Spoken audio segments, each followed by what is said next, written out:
విజయవాడ సింగ్ నగర్ లో వరదలు సహాయ చర్యలపై తాజా పరిస్థితిని మా ప్రతినిధి ధనుంజయ్ ప్రత్యక్ష ప్రసారం ద్వారా అందిస్తారు.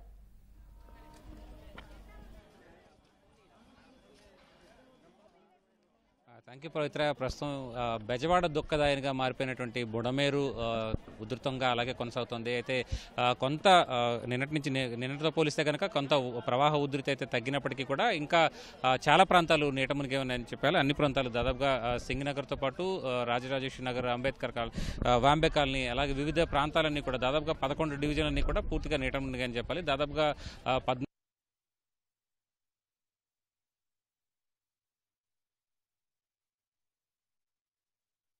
రెస్క్యూ చేయడానికి ప్రథమంగా ప్రాధాన్యత ఇస్తుందని చెప్పాలి. మొత్తం మీద పెద్ద ఎత్తులో ఇవాళ ఉదయం నుంచి కూడా ఈ రెస్క్యూ ఆపరేషన్ అనేది యుద్ధ ప్రాతిపదికన జరుగుతున్నప్పటికీ కూడా పెద్ద సంఖ్యలో ఇంకా బాధితులు ముంపులోనే ఉండిపోవడంతో వారందరినీ కూడా తీసుకురావడం పెద్ద సవాల్గా మారిపోతుందని చెప్పాలి.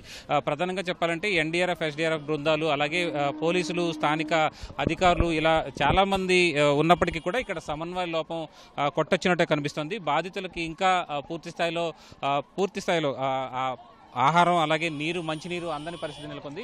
ప్రస్తుతం మనం అక్కడ చూడొచ్చు, ఈ సింగ్ నగర్కి భవనానికి ఆనుకుని ఉన్నటువంటి ప్రాంతంలో చాలామంది మేడలపైన, మిద్దెలపైన ఆహారం కోసం ఎదురు చూస్తున్నప్పటికీ కూడా ఇప్పటికీ కొన్ని బోట్లు అయితే అక్కడికి వెళ్ళలేని పరిస్థితి నెలకొంది. దీంతో వారందరికీ కూడా ఆహారాన్ని అందించడం పెద్ద సవాల్గా మారిందని చెప్పాలి. చాలా బోట్లు ప్రధానమైనటువంటి ప్రాంతాల్లో తిరుగుతున్నాయి. మిగతా మారుమూల ప్రాంతాలకు రావట్లేదన్న అభియోగాలు అయితే చాలామంది బాధితులు ఆక్రందనలు వ్యక్తం చేసినటువంటి పరిస్థితి.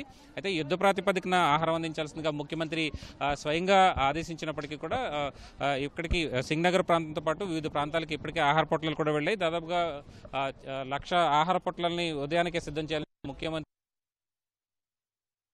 పాటు మధ్యాహ్నం కూడా ఆహారాన్ని అందించే విధంగా ఏర్పాట్లు చేయాలని చెప్పి కూడా సీఎం స్పష్టం చేశారు. పాలు, ఆహారం అలాగే మంచినీరు, తాగునీటిని కూడా అందించేందుకు ప్రయత్నాలు అయితే జరుగుతున్నాయి. ఎన్డీఆర్ఎఫ్ బోట్లు, ఎస్డీఆర్ఎఫ్ బోట్లు కూడా మారుమూల ప్రాంతాల్లో అలాగే ముంపు ప్రాంతాల్లో తిరుగుతున్నప్పటికీ కూడా పూర్తి స్థాయిలో వారందరికీ అందటం లేదు అన్నది అభిప్రాయం అయితే వ్యక్తమవుతుంది. అయితే కొన్ని చోట్ల ఇక్కడ ఈ ప్రాంతంలో మృతి చెందిన వారిని తరలించేందుకు కూడా కొంత ఇబ్బందికరమైనటువంటి పరిస్థితి నెలకొన్నాయని చెప్పాలి.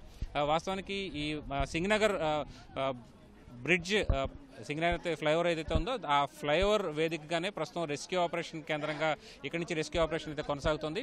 అయితే పెద్ద ఎత్తున ఇక్కడికి బోట్లు తరలించడానికి కూడా ఎస్డీఆర్ఎఫ్, ఎన్డీఆర్ఎఫ్ బోట్లు వచ్చినప్పటికీ కూడా కొన్ని ప్రైవేట్ బోట్లు కూడా తరలించారు. అయితే కొంత బోట్లు తరలించినప్పటికీ కూడా కొంత ఇబ్బందికరమైనటువంటి పరిస్థితి నెలకొన్నాయి. ప్రస్తుతం రెస్క్యూ ఆపరేషన్లు సింగ్ నగర్లో రెస్క్యూ ఆపరేషన్లో మంత్రి అచ్చెన్నాయుడు స్వయంగా పాల్గొన్నారు. అలాగే వివిధ కోఆర్డినేషన్కి సంబంధించి పోలీసులకి అలాగే అధికారులందరికీ కూడా ఇక్కడ రెస్క్యూ ఆపరేషన్కి సంబంధించి కొన్ని ఆదేశాలు కూడా జారీ చేశారు. దాన్ని అడిగి తెలుసుకుందాం. సరే, ఎట్లా ఉంది పరిస్థితి? అన్నీ ఉన్నాయి. ఈ ప్రాంతానికి వచ్చిన ప్రాబ్లం ఏమిటంటే సింగ్ నగర్ కానీ ఇటు వ్యాంబే కాలనీలు అన్నింటికి కూడా ఒకటి బ్రిడ్జి.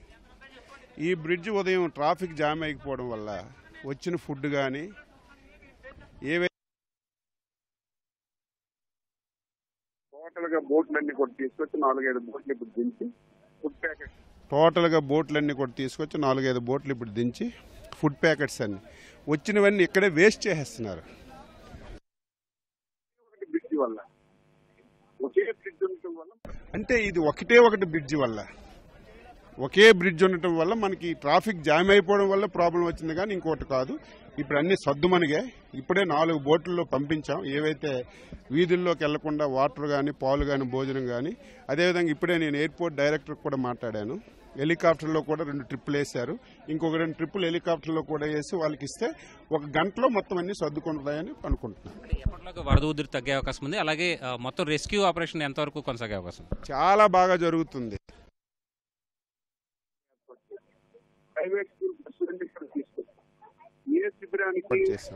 ప్రైవేట్ స్కూల్ బస్సులన్నీ కూడా తీసుకొచ్చాం. ఏ శిబిరానికి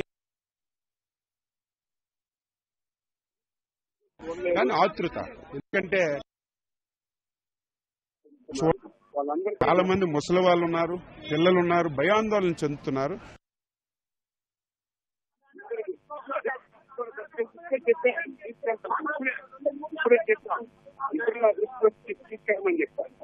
కాబట్టి ఈ ప్రాబ్లమ్స్ తీసుకున్నా చిన్న సరి చేసుకుని ముందుకెళ్తుంది. అంటే ఎప్పటి వరకు వరద ఉధృతి తగ్గే అవకాశం ఉంది. బుడమేరకి అడ్డుకట్ట ఎప్పుడు వేయాలి? తగ్గే అవకాశం ఉంది. బుడమేరు అడ్డుకట్ట ఎప్పుడు మాట్లాడాను, అది ఒక పక్కన బుడమేరకు అడ్డుకట్ట వేయడానికి ప్రయత్నం చేస్తున్నారు.